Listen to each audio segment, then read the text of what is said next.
Madame, Monsieur, bonjour et bienvenue dans votre émission spéciale consacrée à l'Ukraine. Voici l'essentiel de ce qu'il faut retenir. Le lundi 25 juillet, le président ukrainien Zelensky a appelé l'Europe à riposter à la guerre du gaz menée selon lui par la Russie en renforçant les sanctions européennes contre Moscou. Il a déclaré dans son message vidéo quotidien: aujourd'hui, nous avons entendu de nouvelles menaces gazières envers l'Europe. Malgré la concession concernant la turbine pour Nord Stream, la Russie ne va pas reprendre l'approvisionnement en gaz des pays européens, comme elle y est contractuellement obligée. Le président Zelensky a fait cette déclaration suite à l'annonce de Gazprom d'une nouvelle coupe drastique des livraisons de gaz à l'Europe. Il faisait référence à la position de la Russie qui avait déjà coupé à 2 reprises le volume de ses livraisons en juin au motif que le gazoduc ne pouvait fonctionner normalement sans la turbine qui était en réparation au Canada et qui n'était pas revenue en Russie à cause des sanctions imposées par les Occidentaux. Depuis, l'Allemagne et le Canada se sont entendus pour ramener l'équipement en Russie. Mais la turbine n'a pas encore été livrée. C'est une guerre gazière ouverte que la Russie mène contre l'Europe unie. Il se fiche de ce que arrivera aux gens, de la façon dont ils s'ouvrent, a lancé le président ukrainien.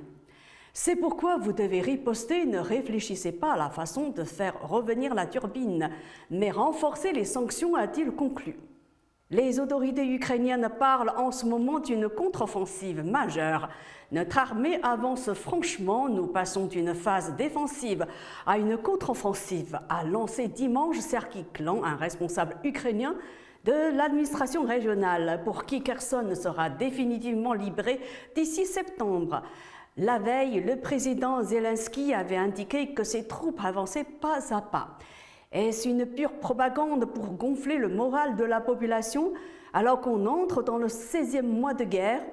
On sait qu'au moins 3 ponts stratégiques qui permettent à l'armée russe de ravitailler ses soldats en première ligne ont bien été touchés, ainsi que des dépôts de carburant et de munitions situés encore plus loin à l'arrière, comme le prouvent des images satellites. Pour le reste, mesurer une éventuelle avancée sur le terrain est impossible.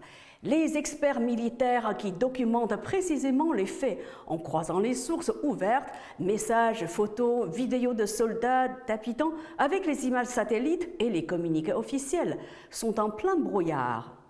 Direction la France, le parquet national financier a ouvert le 1er juillet une enquête visant les biens acquis en France par des oligarques russes proches du président Poutine. C'est ce qu'a appris l'AFP lundi 25 juillet de sources proches du dossier, confirmant une information du Parisien. Cette enquête a été confiée à l'Office central pour la répression de la grande délinquance financière. Elle survient après que l'ONG anticorruption Transparency International a déposé une plainte fin mai à Paris pour notamment des faits de blanchiment visant de possibles biens mal acquis en France par des hommes d'affaires et hauts fonctionnaires proches de Vladimir Poutine. La plainte contre X de Transparency International vise, outre le blanchiment, la non-justification de ressources. Elle explique ainsi dénoncer le système de capture de l'État russe et de la richesse nationale par des proches de Vladimir Poutine. Voilà, c'est la fin de cette émission spéciale consacrée à l'Ukraine. Merci à vous de l'avoir suivi. N'hésitez pas à vous abonner à Mandarin TV YouTube pour suivre une sélection de nos émissions. À bientôt.